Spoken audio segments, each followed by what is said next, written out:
तिसरी उपमा आपण पाहणार आहोत. 1 कोरिन्थ 3 अध्याय आणि त्याचं 16वं वचन. 1 कोरिन्थ 3 अध्याय आणि त्याचं 16वं वचन. तुम्ही देवाचे मंदिर आहात आणि तुम्हामध्ये देवाचा आत्मा वास करीतो हे तुम्हास ठाऊक नाही का?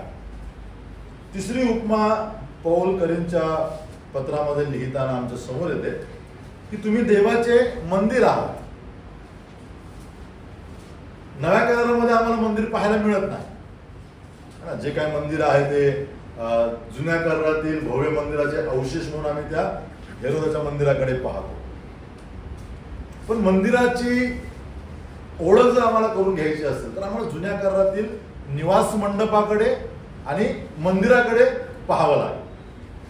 आम्ही सगळ्यांनी निर्गमचा अध्याय वाचलेला आहे.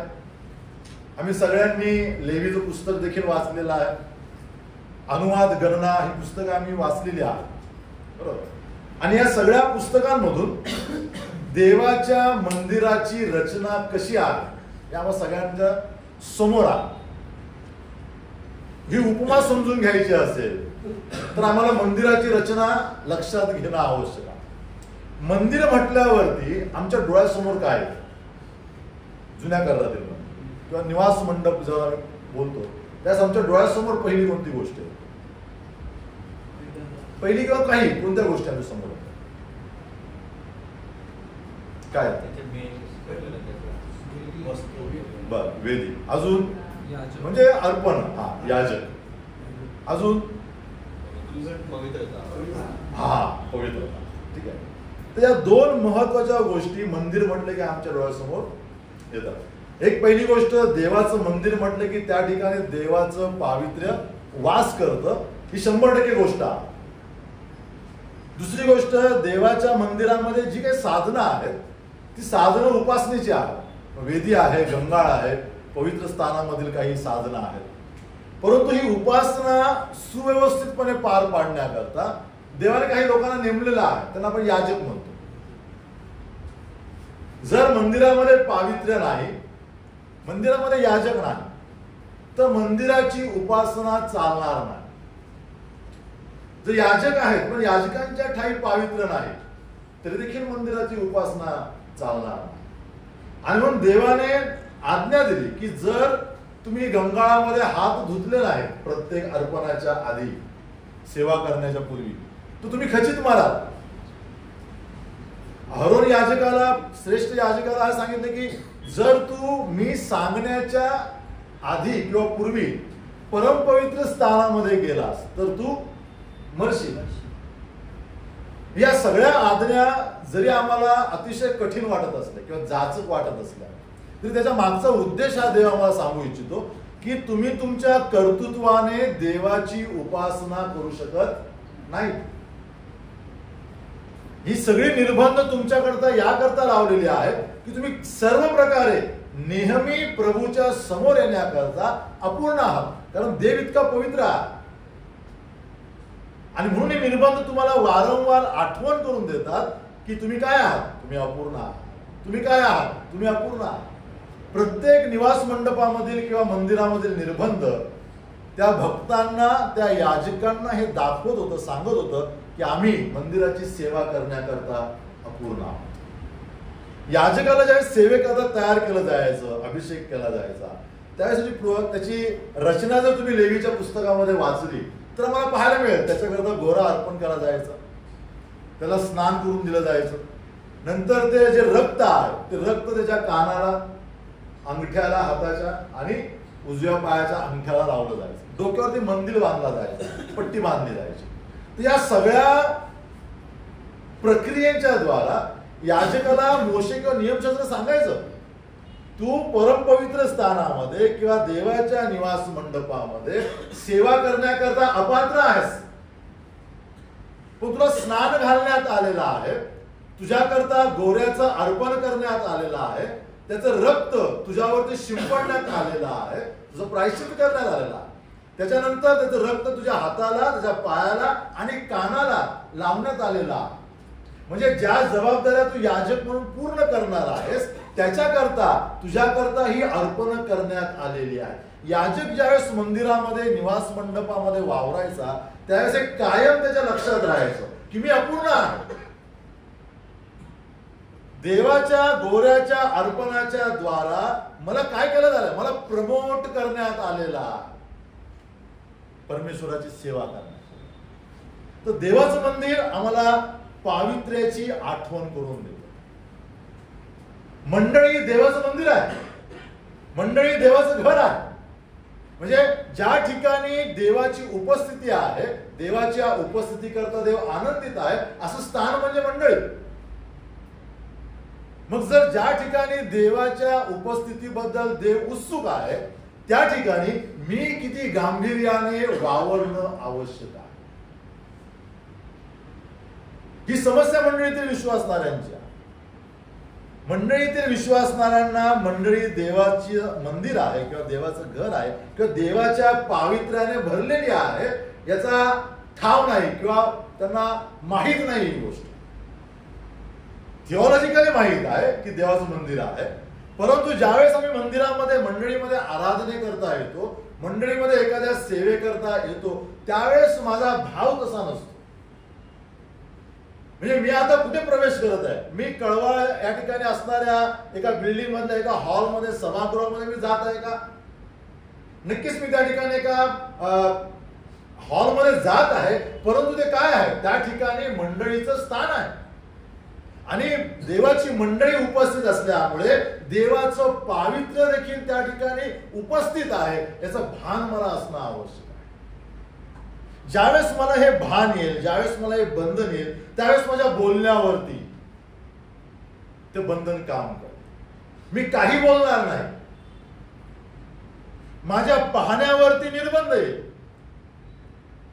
माझ्या बसण्यावरती, माझ्या चालण्यावरती, माझ्या व्यवहारांवरती निर्बंध येईल. निवास मंडपामध्ये याजक कसाही वावरत नव्हता, कसाही बसत नव्हता, कसाही त्या निवास मंडपाच्या खांबावर टेकून कोणाशी बोलत नव्हता. बस स्टॉपवरती उभ्या असल्याप्रमाणे कसं वाटेल, 4 पिलर आहेत, 4 पिलरला महायाजक खाट टेकलाय आणि बोलतोय. नाही, त्याला भान आहे की हा जो चौरस कृती जो निवास मंडप आहे किती बाय कितीचा, त्याच्यामध्ये कोणाची उपस्थिती आहे, देवाची उपस्थिती आहे. माझं वर्तन, माझं चालणं, माझं बोलणं देवाच्या पावित्र्याला ठेच लागलं तर माझ्याकरता धोकादायक गोष्ट आहे. ती जाणीव जी जुन्या करारातील याजकाला होती ती जाणीव आज नव्या करारातील याजकांना नाही. तारण झालेल्या नावाखाली याजक आहेत. बघा आम्ही कसे बसलोय मंडळीमध्ये, किंवा इतर वेळी आम्ही कसे बसतो मंडळीमध्ये. आमच्या काही चर्चा असतात, आम्ही कसे वावरतो मंडळी या समूहात, तो धाक प्रत्येक विश्वासणाऱ्यावरती असणं आवश्यक. या अभ्यासक्रमाचा उद्देश तोच आहे की मंडळीचं पावित्र्य विश्वासणाऱ्यांच्या मनामध्ये उतरणं आवश्यक आहे. मंडळी म्हणजे मंडळ नाही, बाहेरचं स्थानिक मंडळ नाही. त्या मंडळामध्ये आम्ही कसंही बसू शकतो, लोक कसेही बसतात, काही बोलतात, काही करतात, परंतु मंडळी ही सगळ्या पृथ्वीवरील संस्थांपेक्षा वेगळी आहे, पवित्र आहे. देवाच्या उपस्थितीमध्ये त्याला पवित्राचा दर्जा प्राप्त झाला. ते मेंटेन करण्याचं काम तुमचं आणि माझं आहे. ते अनेक दशकांपासून, मागील काही वर्षांपासून विश्वासाकडनं पालन केलं जात नाही.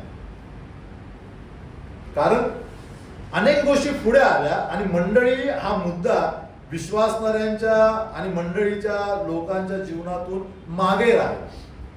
जसं सुरुवातीला सांगितलं, सगळ्यात शेवटी मंडळी शास्त्राचा अभ्यास केला जातो किंवा मंडळी हा विषय विचारात घेतला जातो. तो मुळात सगळ्यात पहिला घेतला पाहिजे. ज्या घरामध्ये आम्ही राहणार त्या घराकरता आमची प्राथमिकता आधी आहे. दुसरी गोष्ट, मंडळी त्या मंदिरामध्ये याजकांचा वावर आम्हाला पाहायला मिळतो. देवाचा याजक पवित्र देव आणि पापी मनुष्य यांच्यामधला मध्यस्थी करणारा घटक आहे. पापी मनुष्य जर याजक निवास मंडपामध्ये नाही तर पापी मनुष्याचं अर्पण घेऊन येणं व्यर्थ आहे. अर्पण करणार तो. आणि म्हणून या पापी समुदायाची मध्यस्थी करण्याकरता देवाने याजकाला नेमलेला. तो याजक देखील तसाच हवा. त्या याजकाला त्याच्या मनावरती बिंबवलं जात होतं, तुझी ही भूमिका आहे, तुला हे करायचं आहे. आपली जबाबदारी, आपली ड्युटी पूर्ण करून जात असताना तो दिवसभर त्याच भावनेमध्ये असायचा की मी याजक आहे. उद्या मला दुसऱ्या थर्ड शिफ्टला जायचं, पण उद्या दिवसभरामध्ये तो त्याच भावामध्ये राहायचा की मी याजक आहे, मी वावरताना देखील याजक म्हणूनच वावरणार आहे. आता पेत्र म्हणतो, पहिले पेत्र दुसऱ्या अध्यायात 5व्या आणि 9व्या वचनावर, 5 ते 9 वचन आम्ही वाचली, तर पेत्र सांगतो की प्रभू येशू ख्रिस्ताच्या द्वारा आध्यात्मिक यज्ञ अर्पण करण्याकरता विश्वासणाऱ्यांना पवित्र आणि राजकीय याजकगण म्हणून नेमण्यात आलेला. जुन्या काळातील याजकत्व एकही होतं, एकच याजक होता, लेवी वंशातला आणि प्रमुख याजक. त्यांची भूमिका एकच होती, अर्पण करायची. ते पवित्र याजकगण होते. आता पेत्र आम्हाला सांगत आहे, विशेष करून हायलाइट करत आहे आमचं याजकत्व. नव्या करारातील विश्वासणाऱ्यांचं याजकत्व 2 प्रकारचं आहे, दुहेरी आहे. पहिली गोष्ट, ते पवित्र याजकत्व आहे. आमच्या याजकत्वाच्या आधी पवित्र हा शब्द वापरला प्रभू, आम्हाला तारण देऊन पवित्र केलेला आहे. आता याजक म्हणून आम्हाला कुठे जाऊन अर्पण करायची नाही, बैल बकरे वगैरेंचं अर्पण आम्हाला करायचं नाही, धूप जाळायचा नाही. परंतु रोमकराच्या पत्रात 12व्या अध्यायात पहिल्या 2 वचनांमध्ये पौल सांगतो की तुम्ही आपली शरीरे जिवंत अशी देवाला काय करा, अर्पण करा. म्हणजे याजक म्हणून माझं काम आहे, माझं जीवन जिवंत देवाकरता अर्पण म्हणून अर्पण करा. सॅक्रिफाईस काय आमच्या हातामध्ये, दुसरं कुठलाही भौतिक सॅक्रिफाईस नाही. माझं जीवनच प्रभूला अर्पण करण्याजोगं माझ्याकडे आहे. आणि हे करत असताना तो याजक आम्हाला आठवण करून देतो, पेत्र, की तुम्ही कसे आहात, तुम्ही पवित्र आहात. मग जर तुमचं जीवन, तुमचं शरीर देवाला अर्पण करण्याजोगं करायचं असेल तर ते पवित्र असणं आवश्यक आहे. म्हणजे माझ्या व्यावहारिक जीवनात, माझ्या सर्व प्रकारच्या सांसारिक जीवनात माझं आचरण पवित्र असणं आवश्यक आहे. पवित्र या शब्दाचा अर्थ बायबलमध्ये आम्हाला अतिशय वेगळ्या पद्धतीने सांगितलेला आहे. जगातील लोकांकरता पवित्रता हा शब्द वेगळा. ते काही आंघोळ वगैरे जास्त करतील, विशेष प्रकारचं स्वतःला तयार करतील, म्हणून काही लोकांच्या सणाचे पवित्र स्नान, प्रत्येक स्नान पवित्र आहे, कारण ते शरीरावरचा मळ दूर करतं, म्हणून ते पवित्र आहे. काही लोक त्या स्नानामध्ये काही पाण्यामध्ये मिक्स करतात, काही औषधं, काही जडीबुटी, विशिष्ट वेळेला केलं गेलं म्हणून ते काय म्हणतात, त्याला पवित्र स्नान. आम्हाला अशी काही औपचारिकता पालन करायला सांगितली नाही.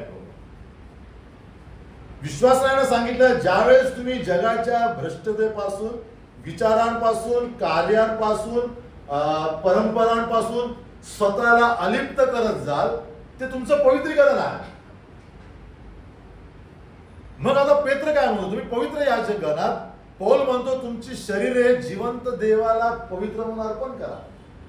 जर मला माझं जीवन पवित्र म्हणून देवाला अर्पण करायचं आहे तर माझ्या संसारिक आणि व्यावहारिक जीवनामध्ये मला जगाच्या सगळ्या वैचारिक आणि इतर संसारिक भ्रष्टतेपासून अलिप्त करायचा. जितका मी अलिप्त होत जाईन विचारांपासून, जगाच्या, स्वतःला वेगळं करत जाईल, ते एक प्रकारचं अर्पण आहे प्रभू येशू ख्रिस्ताकरता, देवाकरता अर्पण आहे. हे किती विश्वासांना कळालेला. म्हणजे माझ्या खाजगी जीवनात माझं पवित्र जीवन जगणे ते कोणी बघत नाही. माझ्या वैचारिक जीवनामध्ये पवित्र विचारांनी जगणे हे देवाकरता केलं गेलेलं यज्ञ आहे. हा यज्ञ आहे देवाला. जसा याजक एका निर्दोष कोकऱ्याला वेदीवरती अर्पण करतो,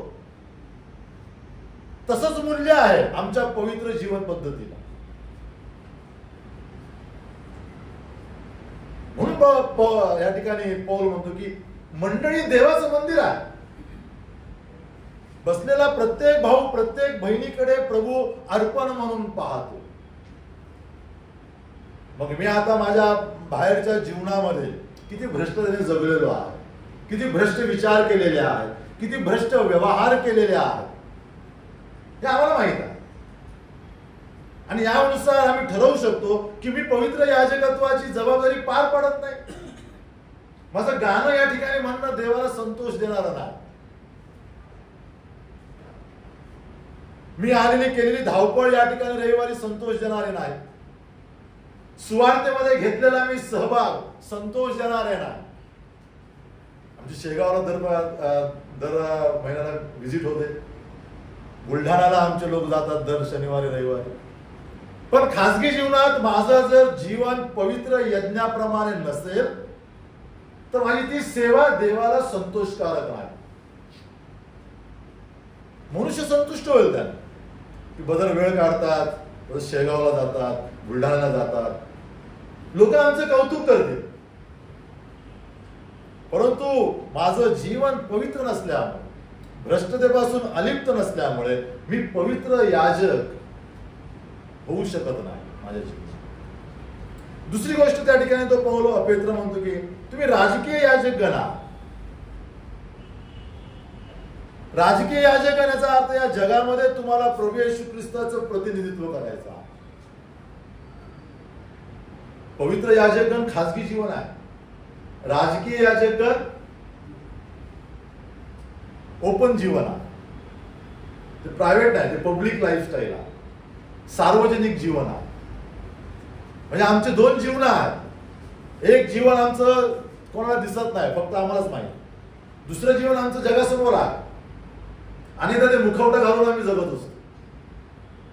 या ठिकाणी राजकीय याजक म्हणून पेत्र सांगतो की तुम्हाला जगापुढे वावरताना ख्रिस्ताचे प्रतिनिधी म्हणून वावरायचा आहे. आणि हे ढोंग नाही, हे वास्तवामध्ये गंभीरपणे आपली भूमिका पार पाडायची आहे. मग त्यामध्ये तुमची मंडळीमधील सेवा आली, आराधना आली, तुमची खाजगी जाहीरपणे केलेली प्रार्थना सभा आली, तुमचे दानधर्म आले, तुमचे स्वार्थाचं कार्य आलं, तुम्ही इतर विश्वासणाऱ्यांना आणि अविश्वासणाऱ्यांना मानवतेच्या दृष्टीतून करत असलेली मदत आली. हे राजकीय याजकांचं कर्तव्य आहे. आता आम्ही मंडळीचे अंग म्हणून या दोन जबाबदाऱ्यांमध्ये कुठे फिट होतो हे पाहणं आमचं काम आहे. प्रत्येक उपमा आम्हाला जबाबदारी देते आणि अधिकार देते. देवाचं मंदिर मंडळी आहे, यातून कोणती जबाबदारी आम्हाला देण्यात आली सांगा? कोणती जबाबदारी दिली?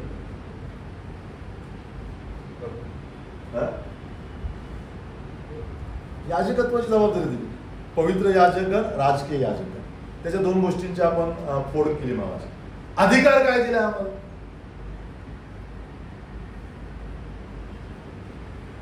जुन्या करारातील याजकाचा अधिकार काय होता?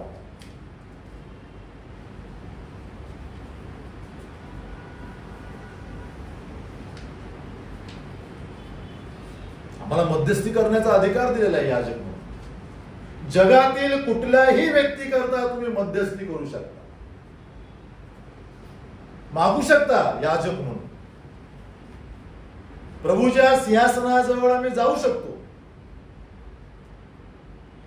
हा अधिकार दिलेला.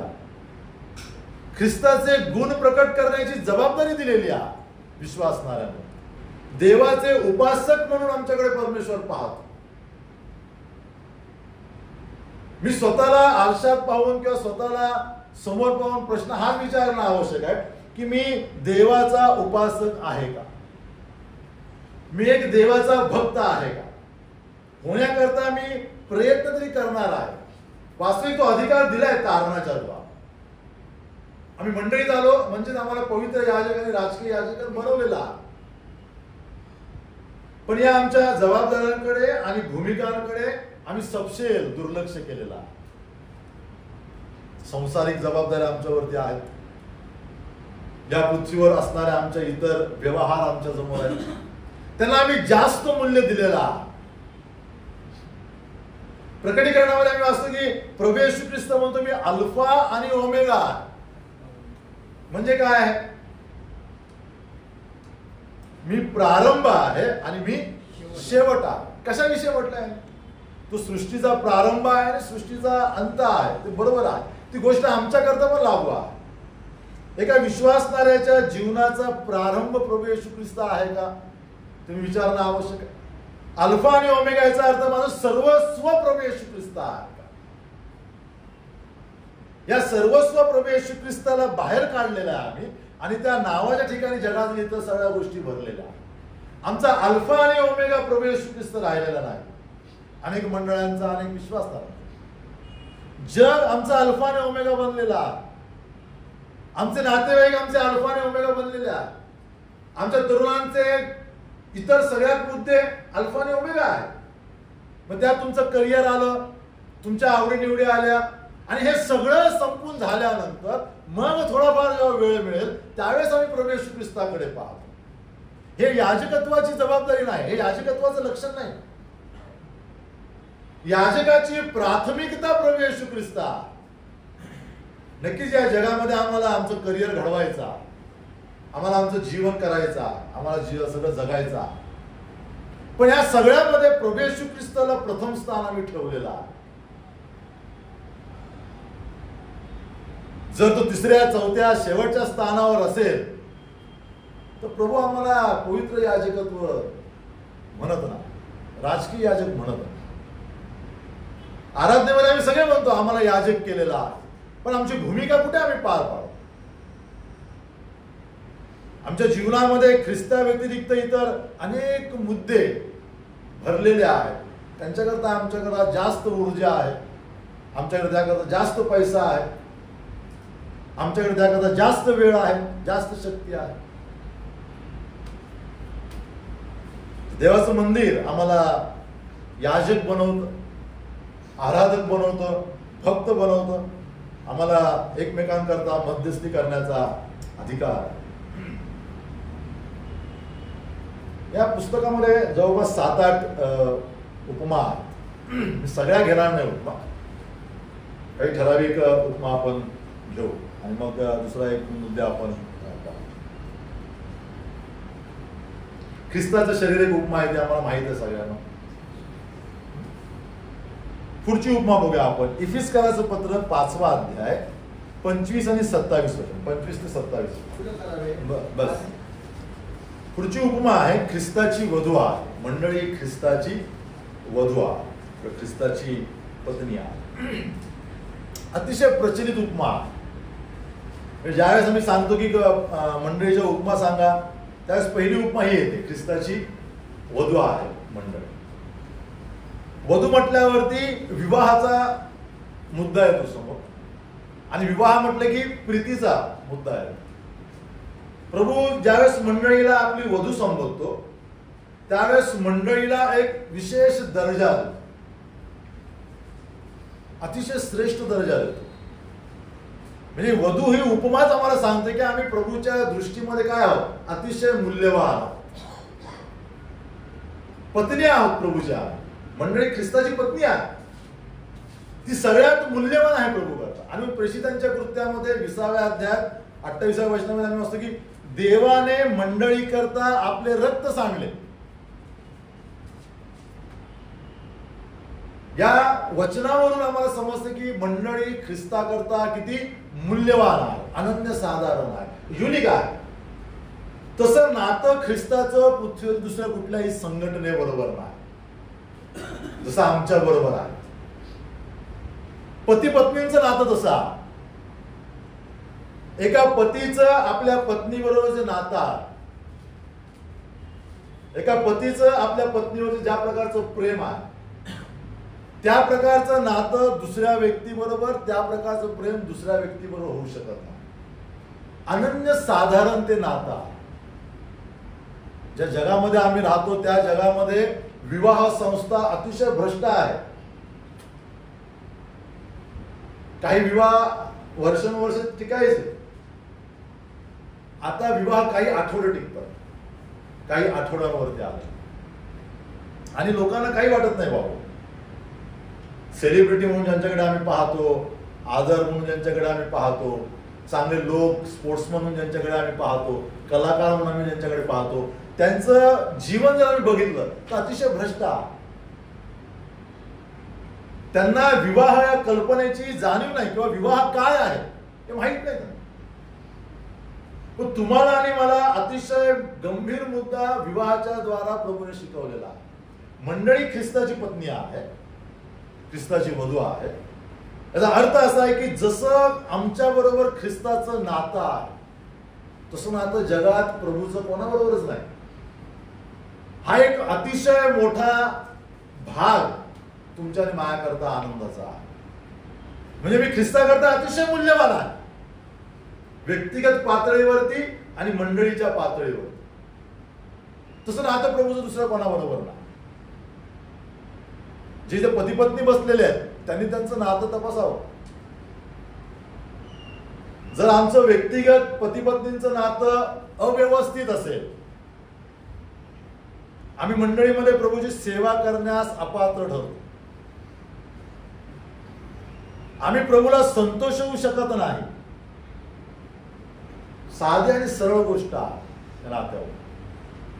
परंतु या नियमाची तोडमोड केली आहे मंडळीतल्या लोकांनी. आधी फक्त आम्ही बाहेरच्या मंडळीतल्या लोकांना बोलायचो, आता हे वारं आमच्या मंडळांमध्ये देखील पसरलेला. जर आम्ही हे तत्व, विवाहाचं तत्व आमच्या खाजगी व्यक्तिगत जीवनात मेंटेन करत नाही तर मी प्रभूची आराधना करू शकत नाही. तो नैतिक अधिकारच राहत नाही मला प्रभूची आराधना करायचा. माझा प्रभू आहे कसा? तो अतिशय आदर्श पती आहे.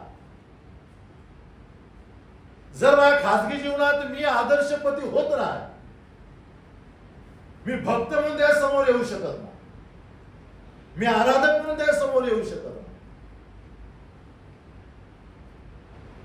ही अट आहे तुमच्या आणि माझ्या जीवनात. आणि त्या खाली पौल लिहितो, जेव्हा की पौलाचा विवाह नाही, पौल विवाहित नाही. इफिसच्या पत्रामध्ये पौल म्हणतो की मला ख्रिस्ताचं परिज्ञान झालेलं आहे. 3ऱ्या अध्यायात तो म्हणतो हे परिज्ञान आहे की ख्रिस्ताने मंडळीवरती प्रीती केलेली आहे, ती त्याची वधू आहे. आणि पराकोटीचं प्रेम प्रभू येशू ख्रिस्त मंडळीवरती करतो. आणि म्हणून पतीला तो आदर्श दिला ख्रिस्ताचा की पती तू कसा पती असला पाहिजेस?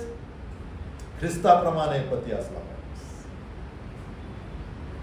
आता या विवाहामधला दुसरा भाग मंडळीचा आहे, मंडळी वधू आहे. मंडळीकडनं काय अपेक्षा आहे?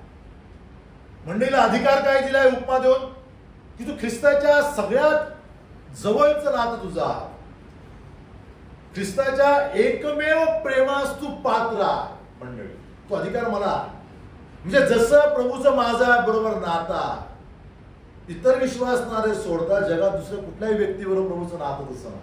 हा अधिकार मला, त्या अधिकाराच्या बळावर मी प्रभूच्या जवळ जाऊ शकतो. त्या अधिकाराच्या जोरावरती मी प्रभूला काही मागू शकतो, धैर्य करू शकतो. भले प्रभू देईल न दे, त्याला आवडेल ना आवडेल, तो अधिकार आहे मला. आता आमची जबाबदारी वधू म्हणून पौल आमच्यावरती सोपवतो. तू काय आहेस? तू ख्रिस्ताची वधू आहेस. व्यावहारिक जीवनामध्ये पत्नीकडनं अपेक्षा केलेल्या अधीनतेची आम्हाला संपूर्ण जुना करार उत्पत्तीपासून शेवटीपर्यंत आम्हाला हेच सांगण्यात आलं की पत्नीची अधीनता, त्याच्याबद्दल दुमत नाही. जी गोष्ट जास्त मूल्यवान आहे ती गोष्ट वारंवार आमच्या समोर बोलण्यात आलेली आहे पवित्र आत्म्याच्या द्वारे. जेव्हा पत्नी अधीनता मोडेल, जेव्हा ती समस्या, ती पण आराधना करण्यास पात्र ठरू शकत नाही. मला काय दर्जा दिला प्रभूने? एक आदर्श पत्नी म्हणून प्रभू माझ्याकडे पाहतो. मी माझ्या व्यावहारिक जीवनामध्ये आदर्श पत्नी म्हणून अपयशी जर होत असेल किंवा प्रयत्नच करत नसेल तर मला अधिकार राहत नाही आराधना करण्याचा. दुसरी गोष्ट, पत्नीकडनं एकनिष्ठतेची अपेक्षा करण्यात आलेली आहे. त्याला दुसऱ्या शब्दात सांगायला गेला पतिव्रता. आपल्या मराठी शब्दामध्ये सांगतो एक पतिव्रता. म्हणजे जसं पत्नीचं पतीवरती प्रेम आहे तशी ती दुसऱ्या व्यक्तीवरती करू शकत नाही. तसं प्रेम ते केला तो व्यभिचार आहे, तो जार कर्म आहे. तो दर्जा दुसऱ्या कुठल्याही व्यक्तीला नाही जीवनावर. मंडळी इथे अपयशी पडते. मंडळी ख्रिस्तापेक्षा जास्त दर्जा जगातील इतर व्यवस्थांना किंवा गोष्टींना देते. मंडळी ख्रिस्ताकडे माझा पती म्हणून पाहतच नाही. जी अपेक्षा प्रभूची आहे मंडळीकडे की तुझ्या जीवनामध्ये मला सर्वश्रेष्ठ स्थान असावं. इफिसच्या मंडळीला प्रभूने प्रकटीकरणात काय दोष लावला? तू पहिली प्रेम सोडलंस, पहिली प्रीती सोडलीस. आधी तुझं प्रेम माझ्यावरती होतं पण आता तू पहिलं प्रेम सोडलंस. याचा अर्थ तुझं पहिलं प्रेम आता दुसरं कोणीतरी आहे. म्हणजे तुझ्या प्रेमाची प्राथमिकता आता ख्रिस्त नाही, जग आहे. त्या घटनेला प्रभूने व्यभिचार त्याला म्हटलं तू मोठं पतन आहे. कुठून पतन पावलीस किंवा कुठून पतन पावलास हे शोध. मंडळी ज्यावेळेस विश्वासणारे ज्यावेळेस आपल्या जीवनात ख्रिस्तापेक्षा इतर गोष्टींना जास्त मूल्य देतील, तो व्यभिचार आहे. प्रभू त्याला सरळ पतन म्हणतो. तुझं हे पतन आहे. किती विश्वासणाऱ्यांना माहित आहे मी पतनामध्ये आहे. किती विश्वासांना माहित आहे मी ख्रिस्ताऐवजी प्रभू इतर जगातील गोष्टींना स्थान देऊन रोज व्यभिचार करत आहे, रोज ख्रिस्ताविरुद्ध पाप करत आहे. मी अधीनता जपली नाही, मी पतीबद्दल एकनिष्ठता जपली नाही, असे आरोप जर आमच्यावरती लावले तर काय होईल? खासगी जीवनात एखाद्या स्त्रीवरती लावले, ही स्त्री अधीन नाही पतीच्या, ही पती बरोबर एकनिष्ठ नाही, अरे बापरे मोठं चारित्र्य हाना नाही तिचं, अब्रू नुकसान तिचा दावा टाकू शकते ती. मंडळी हे रोज करते. मंडळीतील विश्वासणारे पदोपदी हे करतात. अधीन नाहीत आणि एकनिष्ठ नाही. ज्यावेळेस प्रभू आम्हाला म्हणतो मंडळी माझी वधू आहे, तो अपेक्षा करतो तुमची अधीनता दिसून यावी तुमच्या जीवनशैलीतून, तुमचं पातिव्रत्य दिसून यावं माझ्या प्रथम स्थान देऊ. पण मी तर माझ्या इतरच गोष्टी पाहतो प्रभू